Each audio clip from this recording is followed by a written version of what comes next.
between Zach Stern and Caleb Scherer, your number 4, number 5 overall seeds. Zach will be on the play with his White Red Humans deck.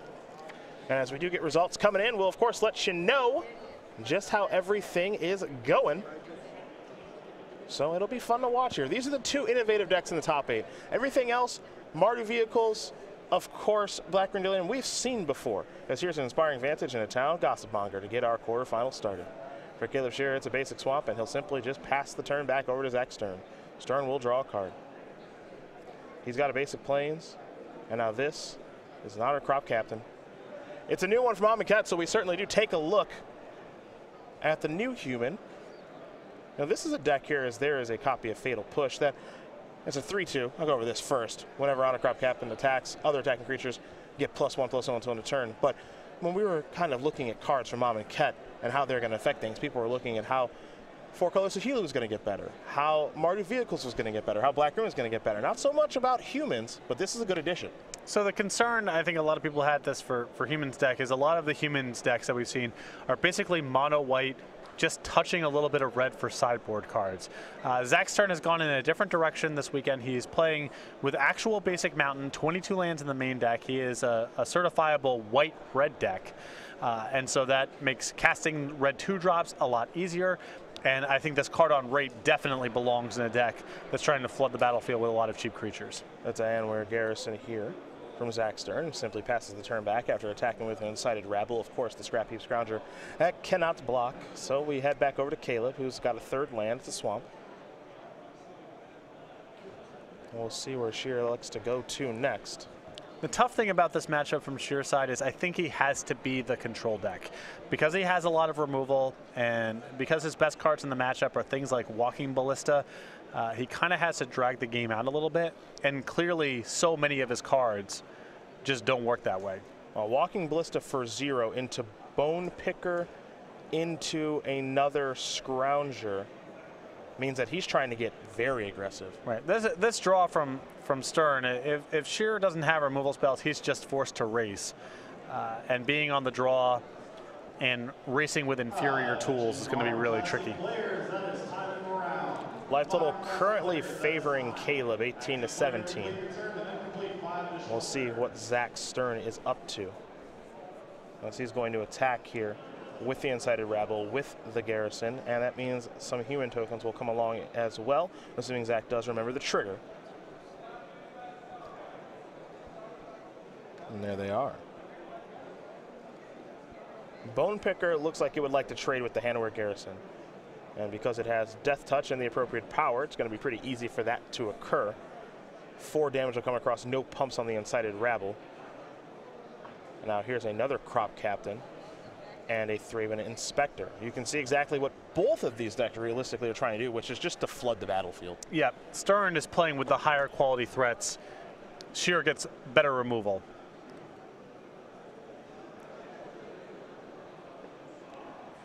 For Caleb, it's an attack with the Scrap Heap Scroungers. Zach Stern, no interest in blocking. He'll fall down to 11.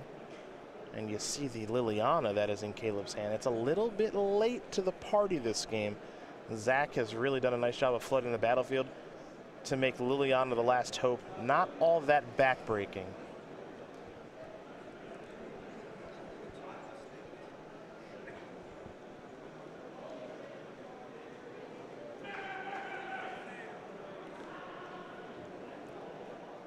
And if he can't kill this Crop Captain, that's a lot of damage coming back. It is. You can see the hand there. We're Walking Ballista, Liliana, and don't have a great look at the other card. It might be a Glint Sleeve Siphoner, actually. Here is Liliana. It can pick off a token, or it can make something a little bit smaller. But like you said, it's not all that exciting if it can't take care of the Crop Captain, and it can't right now. So there goes one of the tokens. We're looking at a healthy amount of damage here, and maybe too much to handle, especially if Zach Stern's able to find a copy of Thalia's Lieutenant. He'll draw a card. It's a copy of Aether Hub that he's already got in his hand. See what else he's got with the hub, as he'll play the Aether Hub and get himself an energy.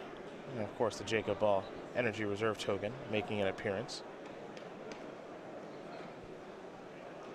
Stern will sacrifice his Max McVitie clue token, maybe.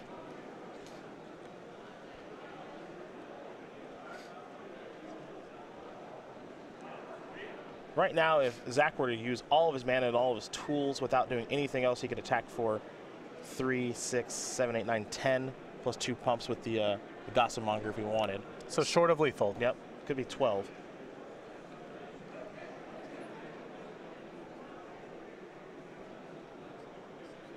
Well, Thalia's Lieutenant's going to make it, I think, more than enough. Yeah. This seems like it should be good. Yeah. 4 or 5, yeah. Yeah, a little surprised. Just, I think, making sure that the math is correct there. It took a little bit longer, I think, than expected to see him cast that card. But it's always good to double check and make sure it's good for the W. And it is, as Zach Stern's going to win game number 1 here over Caleb Scherer. White-red humans up a game here over mono-black aggro. Pretty straightforward stuff. Yeah, Scherer unfortunately was boxed into this weird draw of he couldn't really play defense because he didn't have removal. He had to that much removal. He had to play offense because of the Scroungers kind of forced him into that role, and being on the draw and just working with inferior tools to Stern just quickly run over there. Well, well, well. We're going to take a look at the sideboards here. We're going to start with, actually, we'll start with Caleb, excuse me, who's got 4 Gifted Aetherborn, 4 Scarab Feast, 3 Harsh Scrutiny, 3 Transgress the Mind, and 1 additional copy of Liliana the Last Hope. I have to imagine you at least like the Planeswalker. I definitely would bring in the extra copy of Liliana, and I think Gifted Aetherborn has the possibility of being good here. Worst case scenario, it trades with something, and in some spots, it's going to be very hard for Star to attack through. That and trading and recurring with Liliana the Last Hope is probably better than any card he has to get back in his main deck. So I think those 5 cards should come in. I wouldn't mess around with the discard spells. Other side of things here for Zach Stern, you've mentioned so many times how he can go much larger if he'd like with Gideon and Glorybringer. Needle Spires will help to facilitate that as well. He's starting his deck with 22 lands. He can go all the way up to 26 if he'd like. And then Selfless Spirit, I don't think a card he really needs in this matchup. It's not the most efficient attacking. Most of Scherer's removal is 1-for-1, so giving Indestructible isn't that great. And with Scherer having so many copies of Liliana the Last Hope, I think Stern should question the 1 toughness creatures in his deck sort of generally. Those are the options there for both players. Quick update for you as well. Looks like Ryan McDonough with Mardu Vehicles up a game right now over Brennan DeCandio, who's of course playing Black-Green Delirium. And we can see that Sam Kala, currently up a game here over Lawrence Vess in a Mardu Vehicles mirror. Sam, the number 3 overall seed. You've got Lawrence as the 6th. And then we've got Sean Crum, the number 8 overall seed with Mardu Vehicles, up a game over Andrew Jessup, the number 1 overall seed. That's another Mardu Vehicles mirror. With that, these players will finish sideboarding and shuffling up, and we're going to talk one more time here this weekend about the StarCityGames.com weekly sale. It's going to end on Monday at 10:59 a.m., so if you're looking for some cheap playmats, this is the place to go. Head over to the website once a week, StarCityGames.com/weekly sale. Every week starting Monday at 11 a.m., there's a new sale. So check back once a week at least to see what goes on, and it's a wide range of stuff: cards, sleeves, sealed products, what have you. Right now, for a little bit longer, up to 50% off select playmats. We prepare here for game number 2 between Zach Stern and Caleb Scherer. Scherer, your number 9 seeded player right now on the SCG Tour leaderboard throughout season number 1, former Invitational champion. This is his 5th top 8. But this might be his most impressive one. We've seen him get a lot of work done with Storm in Legacy, but now we see him getting it done with Mono Black Aggro in Standard. Went to the 10-cent bin. That's where he maybe finds all those peanuts too. He likes to keep it cheap. Yes. Maybe he likes to keep it cheap. But a graduate student in mathematics working on differential geometry. He lives entirely out of his backpack and diet consists, he says, entirely of peanuts for the 28-year-old member of Team Card Hoarder from St. Louis, Missouri. So welcome, welcome, Caleb, back to the top 8 spotlight. Good on him. As we get ready here for game number 2. Mono Black Aggro, White Red Humans. Caleb will be on the play here. See if he can get a turn 3 Liliana the Last Hope, which will certainly play a big role in things for Caleb. And as I did mention, we've got a lot of Mardu Vehicles in the top 8, 5 copies to be exact. A Black-Green Delirium, that's Brennan DeCandio. And then these 2 with their decks. And of course, we'll have a pretty healthy breakdown for you over on the StarCityGames.com coverage page. We'll be doing top 64 deck lists here. Since it is the first weekend of Amonkhet, you'll get top 32 deck lists of both our modern and standard classics to see how Amonkhet did affect those formats as well. It's a Mardu Vehicles world right now, Patrick. Everybody else is just driving in it. We need to come up with a new name if it's only going to have the one vehicle, though. Singular, Mardu Vehicle. Fixed it. So the deck plays one vehicle, and it plays with no vehicle synergies. There's no, you know, or very few people are playing with veteran motorists. There's no start your engines, or there's no card that calls out. It's just Heart of Kieran because you play with a bunch of good 3-power creatures, right? Yeah. So we need to come up with a new name. Mardu Heart of Kieran. Done. Do this all day. Mardu Airship. Mardu Gideon. How's that sound? Mardu Gideon. Someone's gonna find something. You know, this week they didn't find the Torrential Gearhulk deck, but it's there. I think so too. It's out there. A lot of good instants in the new set. Yeah. Both for the purposes of flashing back and also just sort of generally building a control deck. It's out there. Someone's just got to find it. Both players going to lay out their hands here. Looks like Zach might be looking at 6 as opposed to 7. Torrential Gearhulk's just too powerful for it not to be in something. Caleb on the play. It's a Swamp. It's a Dread Wanderer. Card we've seen a lot of here this weekend from Amonkhet, the Zombie Jackal. Inspiring Vantage into Thraben Inspector. Caleb will draw. I think he may have kept one of those one-landers. It's been doing that a bit. Only 20 lands in the deck. Sometimes you got to risk it. Hey, look out! Pass the turn back. Oof.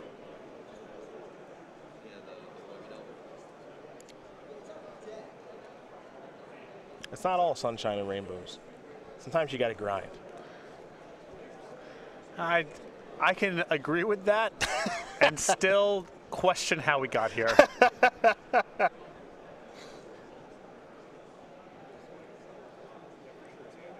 Zach Stern with a 3-1 Inspector, a Clue, and just an Inspiring Vantage. Looks like he does have a second land. Might be the Needle Spires. It's going to be in a hub, actually. Get himself an energy, and now there's a Thalia's Lieutenant. Inspector's a 2-3 out getting in. So that could have just been the roadblock game over. So missing the second land drop there, obviously important just on face value, and then very good for Stern because it means there's no threat of Liliana on curve. Mm-hmm. And so if he has a hand full of one-toughness creatures, he can just sort of play it and be fine. Fatal Push will take care of Thalia's Lieutenant, and these creatures will come across here for 4 total damage. Zern's going to fall down to 14, and Scherer will move up to 19. By the way, I'm not a huge fan of that attack from the Thraben Inspector last turn, both because I don't really want to get in a damage race right now if I'm Stern. The race is bad if he has an answer to the Thalia's Lieutenant. And also, your deck is really well set up if the game goes long. Yeah, I would rather just kind of roadblock him a little bit and just play more turns, you know, personally. If Scherer draws a land here and has something like Grasp of Darkness for your Garrison, you take 4 again. Mm-hmm. Here come the beatdowns. Will Garrison block? So the only thing that Scherer can have here is that stupid bird, right? That's the only thing that justifies this attack? Why's it got to be a stupid bird? Why can't Bone Picker be a smart bird? Aren't vultures smart? I think it's a vulture. And no play. Nope, just a Fatal Push in hand.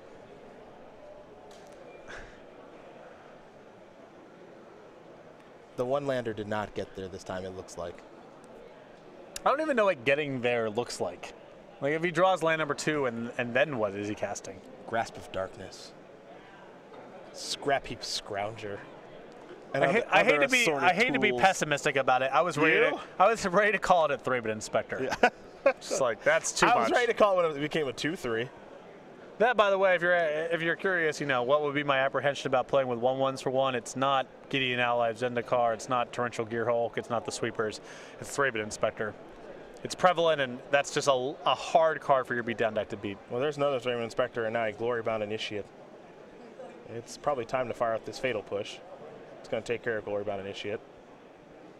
It's not going to be easy for either of these creatures to get through Thraben Inspector, though. Unless you find a land. Instead, it was a Walking Ballista.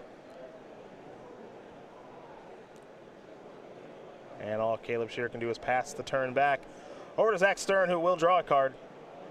He is in the driver's seat right now, it appears. I think he may have just drawn a copy of Gideon ally of Zendikar. Second energy here from Ether Hub entering the battlefield.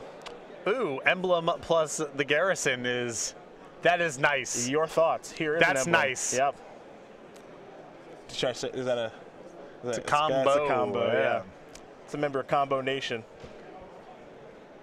Glorious Anthem plus tokens, still good. First time I've seen this one. None of these creatures are going to block all that well. Trigger the garrison, make a couple more humans. And we are going to see Caleb Scherer extend the hand. Zach Stern going to win this match over Caleb Scherer, 2-0. White-red humans very quickly going to dispatch mono-black aggro. Pretty tough draw there for Caleb. I think he wants to be paired against Mardu vehicles, maybe some sort of delirium strategy you can get underneath. He can't get underneath this one. The creatures here are just a little bit too good. It forces Scherer into a control role, and the deck with 1/1s for 1, hard to position yourself as a control deck in most matchups.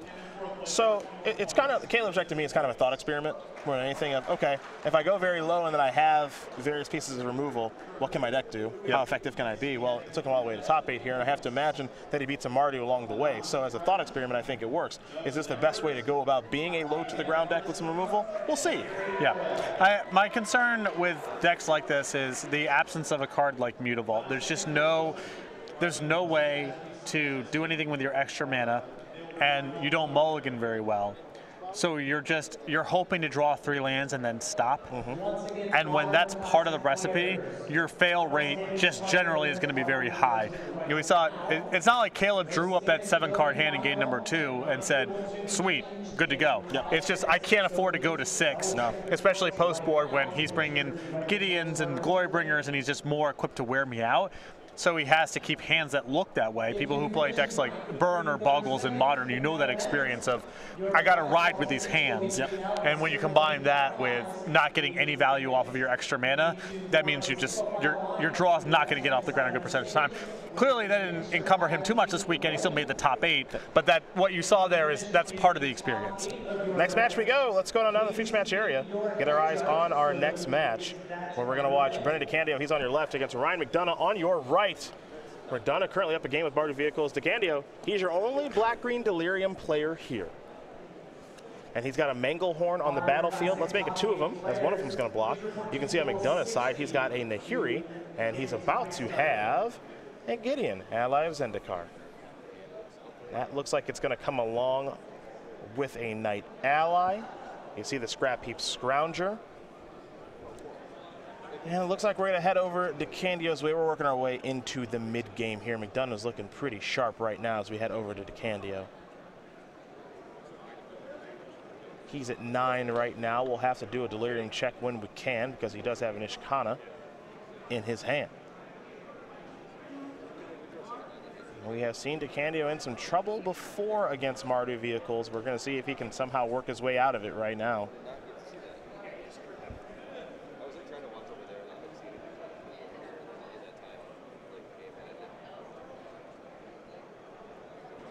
Brennan obviously in some trouble when you're facing down 2 Planeswalkers, and now he's going to minus his Liliana. A land, and all right, a Never.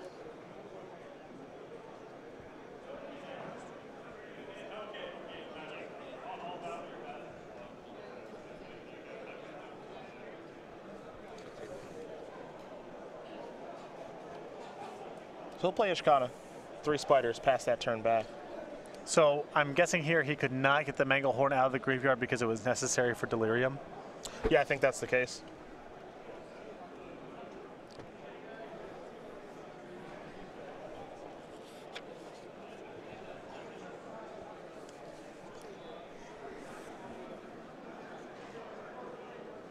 An activation of Nahiri here.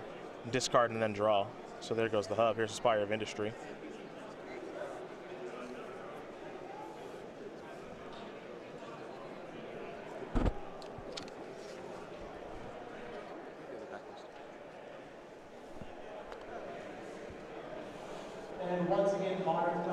Liliana looks like it's going to bite the dust now, as Fumigate has resolved.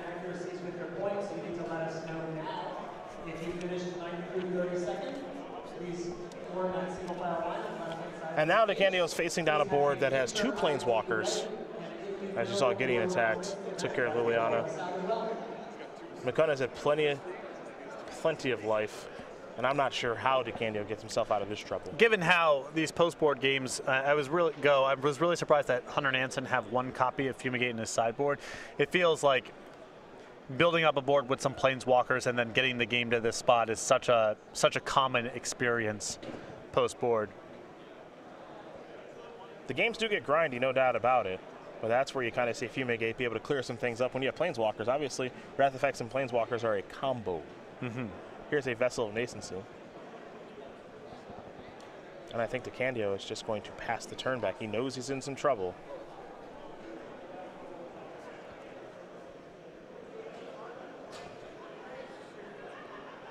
Are we going to go ultimating?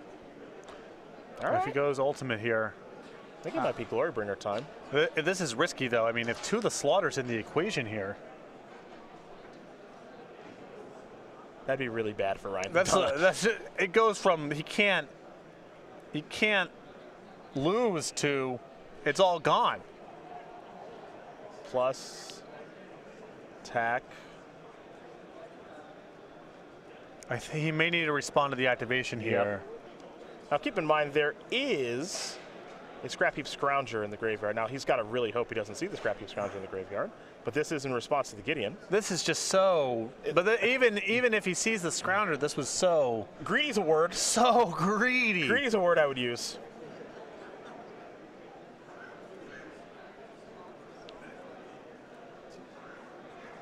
All right, here's the Scrounger. I mean, he's going to get the Gideon regardless, which is nice. I guess if he's got the other Gideon in hand, it's whatever. This is still. All right, here comes Glorybringer. DeCandio's going to fall down to 5. And there is another Gideon. Still made me pretty nervous. I'll put it that way. Glorybringer goes back to the grip because of Nahiri. So it hides out over there. DeCandio, I believe, has a Noxious Gearhulk. How do those Noxious Gearhulks always get? How are they always chump blocking Gideon? They're here to chump block. He knows on the table that he can't cast it because if he plays it and he kills the Knight Ally, then McDonald gets to play the Glorybringer that DeCandio knows about. And kills that. And kills him. him. Yeah. So he might just have to. He can either crack the Vessel of Nascency and look for some help, or he can keep up appearances and say go. But there's nothing to be gained by casting the Noxious Gearhulk. Yep, doesn't do much.